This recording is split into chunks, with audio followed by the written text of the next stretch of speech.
کہ کیونکہ ساری دنیا بنگالیوں کے مطالبے کو جائز سمجھتی تھی کہ حکومت ہمیں دو، ڈپلومیٹیکلی ہمارا فیلیور اتنا بڑا تھا کہ ہمارے قریب ترین دوستوں نے بھی ہماری حمایت نہیں کی. پاکستان ٹوٹلی آئسولیٹ ہوا تھا 1971 میں، اور ایک بھی آواز پاکستان کے حق میں نہیں بلند ہوئی. بالکل صحیح. ناظرین ہمارے ساتھ رہیے گا، پروگرام کا سلسلہ ابھی جاری ہے. Stay with us.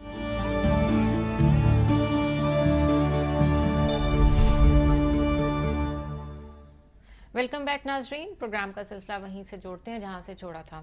ڈاکٹر صاحب، ایک ملک وجود میں آتا ہے، لیٹ سے اینی کنٹری، سیلف ڈٹرمینیشن کے تحت، اور وہاں پہ پہلے دن ہی ایک دین نافذ کر دیا جاتا ہے کہ یہ ہمارا اگریڈ اپون کے لحاظ سے ایک سرکاری دین ہے، کانسٹیٹیوشن بھی اسی کے مطابق وجود میں آتا ہے. لیکن وہاں پر اتنے سارے کلچرز بستے ہیں، وہاں پہ اتنے سارے اور دین سے تعلق رکھنے والے لوگ ہیں، اتنی ساری زبانیں بولی جاتی ہیں. اگر دین لاگو ہی کرنا ہے، جو کہ کوئی غلط بات نہیں ہے، تو پہلے اس کے لیے ایک ریڈینس نہیں ڈیولپ کرنی چاہیے کہ ایک لوگوں کا کنسنسس ہو جائے ایک طرز عمل پہ، جو کانسٹیٹیوشن بنے اس میں سب کو ذہن میں رکھا جائے کہ اتنے لوگ یہاں پر رہتے ہیں، ہمیں سب کے احساسات کا خیال رکھنا ہے. اور اگر ایسا نہیں کیا گیا تو پاکستان کی مثال میں جو ہم اتنا شور مچاتے ہیں کہ ہمارے ساتھ ہندو کلچر میں زیادتی ہوتی تھی اور ہم اپنی عیدیں نہیں منا سکتے تھے، ہم بہت کچھ نہیں کر سکتے تھے، تو ہم نے کوئی فرق چھوڑا اس معاملے میں اور اس معاملے میں؟ میں قطع کلامی کی معافی چاہتا ہوں جی. اس سے پہلے کہ پروفیسر صاحب جواب دیں. یہ ہم نے اسٹیٹ ریلیجن اسلام کو 74 میں قرار دیا تھا، پہلے دن نہیں قرار دیا تھا. ڈاکٹر صاحب میں اس پوائنٹ آف ویو سے بات کر رہی ہوں کہ عام آدمی کے ذہن میں یہی ہے کہ نہیں، میں کانسٹیٹیوشنل بات بتا رہا ہوں آپ کو کہ 74 میں اسٹیٹ ریلیجن قرار پایا. ایون اگر 74 میں بھی ہوا تو کیا ہم ریڈی تھے اس کے لیے؟ جی ڈاکٹر. دیکھیں، دو امکانات ہو سکتے ہیں. ایک یہ کہ بعض لوگوں نے اپنے ذہن کے مطابق دھونس کے ساتھ کوئی چیز نافذ کر دی. ٹھیک. لیکن اگر آپ جمہوری عمل کو جاری رہنے دیں گے تو وہ چیز کہ جو میجورٹی کو ایکسیپٹیبل نہیں ہوگی وہ آپ سے آپ ختم ہو جائے گی. ٹھیک. اور سینٹی پریویل کرے گی. صحیح. دوسرا امکان وہ ہے کہ جو آپ نے خود بیان فرمایا کہ لوگ گریجولی اس کو امپلیمنٹ کریں، پھر وہ نقطہ نظر غالب آئے گا کہ جو نقطہ نظر لوگوں کو محسوس ہوتا ہے کہ صحیح ہے. ظاہر ہے مسلمان میجورٹی میں ہوں گے تو مسلمانوں ہی کی بات غالب آئے گی، لیکن مسلمانوں کا وہ پوائنٹ آف ویو غالب آئے گا کہ جو ان کے نزدیک، ان کی میجورٹی کے نزدیک زیادہ صحیح ہے. ہمارے ہاں جو ظلم ہوتا ہے وہ یہ ہے کہ ایک مائنورٹی کا پوائنٹ آف ویو ہوتا ہے، ان کو طاقت مل جاتی ہے، وہ اس کو اپنی طاقت کے بلبوتے پر دھونس کے ساتھ امپلیمنٹ کرتے ہیں، جس کے نتیجے میں ایک تو یہ کہ لوگوں کے ویسے حقوق بھی سلب ہوتے ہیں، لیکن میرے نزدیک تو اس سے بڑی زیادتی خود دین کے ساتھ ہوتی ہے. بالکل دین کے ساتھ دین کے نام پہ محبت ہونی چاہیے، ایک ہمدردی ہونی چاہیے، نہ کہ یہ کہ لوگوں کے اندر بیزاری پیدا ہو. تو یقیناً دین کا پیغام یہی ہے کہ اگر آپ کو کسی پاپولیشن پر اس کے احکام کو نافذ بھی کرنا ہے، اگر آپ اس اصطلاح کو بیان کرنا چاہتے ہیں تو اس کو آپ کو گریجولی کرنا چاہیے. اوور نائٹ فورس کے ساتھ آپ اس کو امپلیمنٹ کرنے کا اس لیے بھی حق نہیں رکھتے کہ دوسرے لوگ یہ کہہ سکتے ہیں کہ ہمارے نزدیک تو یہ دین ہے ہی نہیں. بالکل. جس کو آپ دین بیان کر رہے ہیں بہت سے دوسرے لوگوں کے نزدیک وہ دین کا صحیح ورژن ہی نہیں ہے. اس لیے لا محالہ ہمارے پاس کوئی چارہ نہیں ہے سوائے اس کے کہ ہم لوگوں کو بولنے، بات کرنے، اپنی رائے کو بیان کرنے کی آزادی دیں اور اپنے نمائندوں کو پارلیمنٹ میں لے جا کے ان سے یہ تقاضا کریں کہ وہ ریشنلی صحیح طریقے سے جس بات کو صحیح سمجھتے ہیں اس کو وہ قانون بنا کے نافذ کریں. ڈاکٹر صاحب ایک اور ڈیبیٹ بھی اس سلسلے میں سامنے آتی ہے. جو وطنیت کے حامی ہیں وہ مذہب کو اتنا امپورٹنٹ نہیں سمجھتے، وہ صرف باؤنڈریز کو زیادہ امپورٹنٹ سمجھتے ہیں کیونکہ وہیں سے انہوں نے ساری اسٹرینتھ گین کرنی ہوتی ہے، اور بقول آپ کے جو کچھ پاور گروپس بن جاتے ہیں ان کے لیے یہی چیزیں زیادہ امپورٹنٹ ہوتی ہیں. کچھ ایسے لوگ ہوتے ہیں جو دین سے بہت ایسوسیٹڈ ہوتے ہیں، وہ ہر چیز کو دین کے کانٹیکسٹ میں دیکھ رہے ہوتے ہیں. تھرڈ پارٹی یہ کہتی ہے کہ دین تو ایک ذاتی معاملہ ہے، It's a private matter. It has nothing to do with the state. اسلام کیا کہتا ہے؟ دیکھیں، مجھے جو آپ نے مختلف فیکٹرز بیان کیے ہیں ان میں کوئی تضاد نظر نہیں آتا. ٹھیک. مجھے اپنے خاندان سے محبت ہے اور میں اپنے خاندان کا ایک باوفا ممبر ہوں، یہ چیز مجھے اچھے مسلمان بننے سے نہیں روکتی، بلکہ دونوں ایک دوسرے کو کمپلیمنٹ کرتے ہیں، بالکل سپورٹ کرتے ہیں۔ بالکل اسی طرح سے میں ایک اچھا پاکستانی ہوں اور میں ایک اچھا مسلمان ہوں، یہ دونوں سٹیٹمنٹس آپس میں متضاد نہیں ہیں۔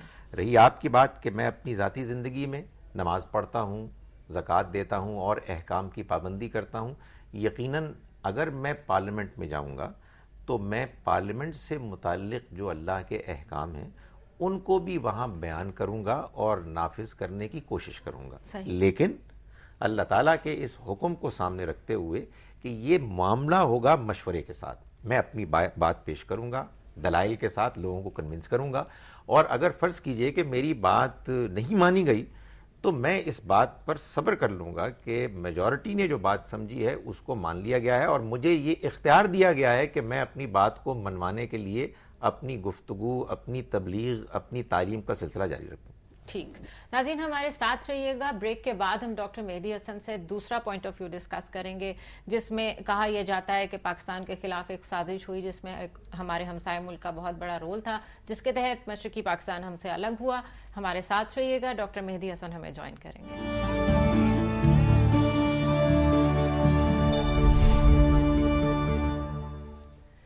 ویلکم بیک ناظرین، ایک دفعہ پھر ہم اپنے ٹاپک کی طرف واپس آتے ہیں۔ ڈاکٹر مہدی حسن سے ہم کوشچن کریں گے۔ ڈاکٹر صاحب، دوسری رائے جو ہے کہ پاکستان کے خلاف یہ ایک سازش تھی، وہی بنگالی جو ہمارے ساتھ تحریک پاکستان میں اتنے بھرپور طریقے سے شریک تھے، یکدم کیا ہوا؟ ٹھیک ہے، استحصال جو آپ نے بیان کیا، جو آپ نے بیک گراؤنڈ بیان کی، وہ اپنی جگہ، لیکن ایک نئی سٹیٹ وجود میں آتی ہے، یہ سب کچھ ہوتا ہے۔ ہمارا تو کانسٹیٹیوشن اتنی دیر سے بنا، ہمارے سارے معاملات میں اتنا ڈیلے آیا، لیکن اتنا بڑا واقعہ 1971 میں ہو جانا، اس کے بعد اب تک ہم پرابلم سے گزر رہے ہیں، تو کیا آپ کو نہیں لگتا کہ باقاعدہ ایک سازش کے تحت پاکستان کو دو ٹکڑے کیا گیا؟ دیکھیے، میں نے پہلے کہا تھا کہ جب آپ اپنے اتنے بڑے ہمسائے کو، جو اس وقت 5 گنا بڑا تھا، آج کل 8 گنا بڑا ہے انڈیا ہمارے سے، جی، وسائل کے لحاظ سے بھی اور آبادی کے اور سائز کے لحاظ سے بھی، تو اگر آپ اس کو دشمن نمبر 1 سمجھتے ہیں، جو پاکستان کے عام لوگ سمجھتے ہیں یا سمجھتے تھے اور ہماری فوج بھی سمجھتی ہے، سیکیورٹی سٹیٹ کے طور پہ جو پاکستان کا تصور پیش کیا گیا ہے، اس میں ہندوستان کو سامنے رکھ کے پیش کیا گیا ہے نا، صحیح، اور یہ سمجھایا گیا ہے لوگوں کو، اور یہ بات ان کے ذہن نشین کرائی گئی ہے کہ ہندوستان پاکستان کو ختم کرنے کے در پہ ہے، ٹھیک، ڈے 1 سے۔ صحیح، یہاں تک تو یہ بات حقیقت پہ مبنی ہے کہ گاندھی، نہرو اور پٹیل صاحب نے لارڈ ماؤنٹ بیٹن سے مل کے یہ فیصلہ کیا تھا کہ اچھا ان کو پاکستان دے دو، یہ صرف 6 مہینے تک سروائیو کر سکیں گے، اس کے بعد یہ ری یونائٹ ہو جائیں گے۔ وہ نہیں ہوا، ان کی خلاف توقع پاکستان کامیاب ہو گیا، چلتا رہا، اور بلکہ شروع کے 2-3 سال ہندوستان کے مقابلے میں ہماری اکانومی بہت زیادہ بہتر تھی، ان کے ہمارے 1 روپے میں ہندوستان کے 2 روپے ہوا کرتے تھے اس وقت۔ صحیح، دوسری بات یہ ہے کہ ہم ایک چیز بھول جاتے ہیں، تاریخ کیونکہ ہم صحیح نہیں لکھتے اور پڑھاتے بچوں کو، ہم نے ابھی تک یہ نہیں بتایا اپنی نوجوان نسل کو کہ مسلم لیگ اور قائد اعظم محمد علی جناح نے انڈیپینڈنٹ بنگال کا مطالبہ تسلیم کر لیا تھا 1946 میں، جب کمیونسٹ پارٹی نے یہ مطالبہ کیا کہ ریپبلک آف بنگال کے نام سے ایک تیسرا ملک بنایا جائے انگریزوں سے۔ ٹھیک، انگریزوں نے اس کو تسلیم کر لیا، مسلم لیگ نے اسے تسلیم کر لیا، اور کانگریس نے اس کو ریجیکٹ کیا۔ ریزن بینگ، نہرو نے یہ کہا کہ جی we don't want to balkanise India. Quaid-e-Azam کے ریزنز اور تھے اس کو ایکسیپٹ کرنے کے، اور انگریزوں کے اور تھے۔ انگریزوں نے یہ کہا کہ اگر آپ بنگال کو تقسیم کریں گے تو جس حصے کے پاس کلکتہ نہیں آئے گا وہ سروائیو نہیں کر سکے گا اکنامکلی، صحیح، اور کلکتہ انہوں نے یہ کہا کہ برٹش شہر ہے، ان کی کریشن ہے، ہم کسی ایک کو نہیں دینا چاہتے، تو یا تو دونوں پاکستان اور ہندوستان اس کو ایک کامن کیپٹل مان لے بنگال کا اور فری پورٹ ڈکلیئر کر دیں، جس پہ قائد اعظم تیار نہیں ہوئے. انہوں نے کہا میں کوئی چیز کامن نہیں چاہتا ہندوستان کے ساتھ, تو یا اس کو انڈیپینڈنٹ ہم بنا دیتے ہیں تیسرا ملک. ٹھیک. قائد اعظم کا پوائنٹ آف ویو یہ تھا کہ بنگال کی جو 53% مسلم میجورٹی ہے, یونائٹڈ بنگال میں 53% مسلمان تھے, باقی جو 47% آبادی تھی اس میں 10% دوسرے مذاہب کے لوگ تھے, اینگلو انڈین بھی تھے, سکھ بھی تھے, پارسی بھی, ہندو کرسچنز بھی, اور جو ہندو آبادی تھی 38% کے قریب, اس میں اوور ویلمنگ میجورٹی ان لوگوں کی تھی جن کو ہندو فلسفے کے مطابق نیچی ذات کا ہندو کہا جاتا ہے. ہریجن یا آج کل دلت کہلاتے ہیں وہ لوگ, انٹچیبلز بھی کہلاتے تھے, اچھوت بھی کہلاتے تھے اس وقت. وہ 65% تھے ہندو آبادی میں وہاں. تو قائد اعظم نے یہ کہا تھا کہ یا تو یہاں ریفرنڈم کرا لیں, اور اگر ریفرنڈم کرائیں گے آپ تو یہ جو انٹچیبل آبادی ہے ہندوؤں کی یہ پاکستان کے حق میں ووٹ دے گی. صحیح. تو ریفرنڈم کے لیے بھی تیار نہیں ہوئی کانگریس, اور انڈیپینڈنٹ بنگال کے لیے بھی تیار نہیں ہوئی. ٹھیک.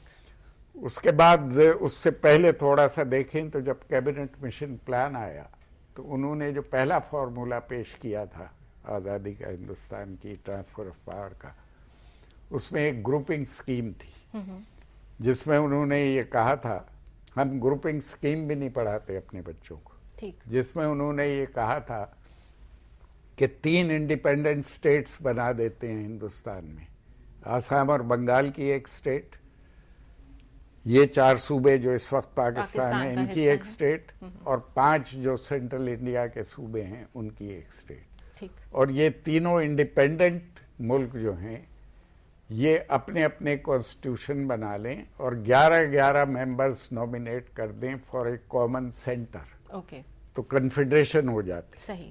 مسلم لیگ نے اس کو ایکسپٹ کیا اور یہ کہا کہ ہمیں منظور ہے. کانگریس نے اس کو ریجیکٹ کیا 2 وجہ سے.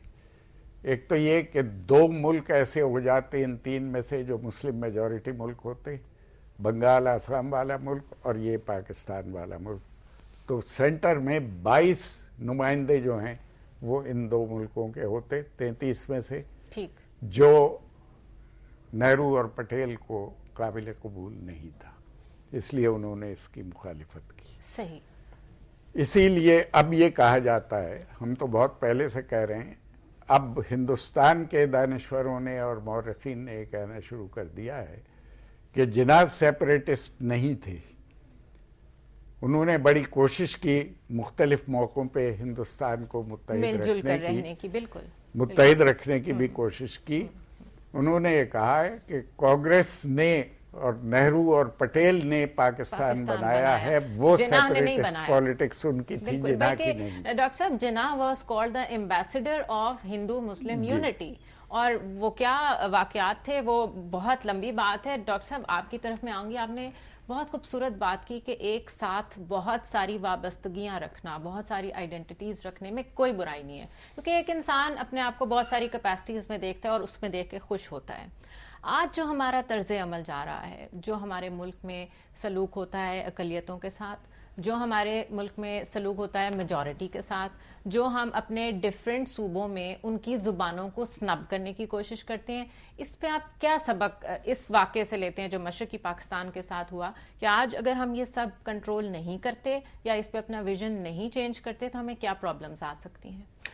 زنیرہ, دینی نقطہ نظر سے قرآن مجید کی روشنی میں اگر ہم اپنے اس ماضی قریب کی تاریخ کا جائزہ لیں, اور آئی ایم شیور کہ ماضی بعید میں بھی جو زیادتیاں ہوئی ہیں ان میں بھی آپ کو وہی عنصر فیکٹر نظر آئے گا, اور وہ میں سمجھتا ہوں کہ دین کا سب سے بڑا حکم ہے کہ جس کی ہم نے بار بار دھجیاں بکھیری ہیں. صحیح. اور وہ ہے کہ اے ایمان والو, انصاف کرو, عدل کرو, اور تمہیں کسی قوم کی دشمنی اس بات پر مائل نہ کرے کہ تم انصاف نہ کرو.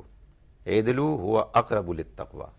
ہم لوگ زنیرہ متعصب ہیں, ہم لوگ ون سائیڈڈ فیصلہ کرتے ہیں, ہم لوگ اپنوں کے لیے اور دوسروں کے لیے اور اصول رکھتے ہیں. صحیح. ہم نے جب تک ناانصافی کو جاری رکھیں گے ہم اس وقت تک نہ اللہ کی مدد ہمارے ساتھ شامل حال ہوگی اور نہ دنیا میں ہم کوئی ترقی کر سکیں گے. اسی طرح سے کٹیں گے, اسی طرح سے بٹوارا ہوگا اور ہم ناکامیاں دیکھیں گے.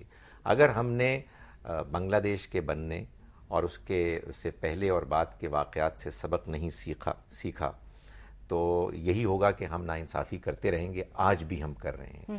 لیکن اگر ہمارے اندر کوئی عبرت حاصل کرنے کی رمق موجود ہے تو میرا یہ خیال ہے کہ ہمیں یہ فیصلہ کرنا چاہیے کہ چاہے ہم خاندان کے معاملات کریں, چاہے ہم قومی معاملات کریں, ہمیں ہر حال میں انصاف کرنا ہے اور اس میں کوئی رکاوٹ آڑے نہیں آنی چاہیے.